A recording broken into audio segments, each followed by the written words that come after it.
Hello friends, healthy ரெசிபீஸில் இன்றைக்கி நம்ம பார்க்க போகிறது முளைக்கட்டிய சிறுதானிய புட்டு. ஒரு பவுலில் 1 கப் முளைக்கட்டிய கேப்பை மாவு, கம்பு மாவு ரெண்டும் எடுத்துக்கோங்க. இந்த மாவு எப்படி ப்ரிப்பேர் பண்ணுறது அப்படிங்கிற வீடியோ லிங்க் டிஸ்கிரிப்ஷன் பாக்ஸில் இருக்குது. கூடவே 1/2 டேபிள் ஸ்பூன் உப்பு, 3/4 கப் சர்க்கரை அல்லது நாட்டு சர்க்கரை சேர்த்து கலந்துக்கோங்க. கூடவே 3/4 கப் துருவன தேங்காய் அல்லது அரைச்ச தேங்காய் சேர்த்து கலந்து விட்டுருங்க.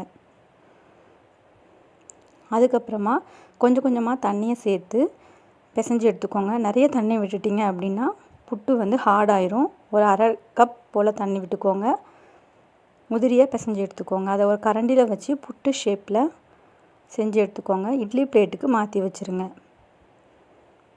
இட்லி பாத்திரத்தில் வச்சு மூடி 12லேருந்து 15 நிமிஷம் வேக விட்டு எடுத்திங்கன்னா ஆரோக்கியமான முளைக்கட்டிய சிறுதானிய புட்டு தயார்.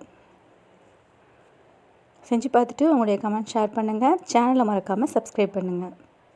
தேங்க்யூ.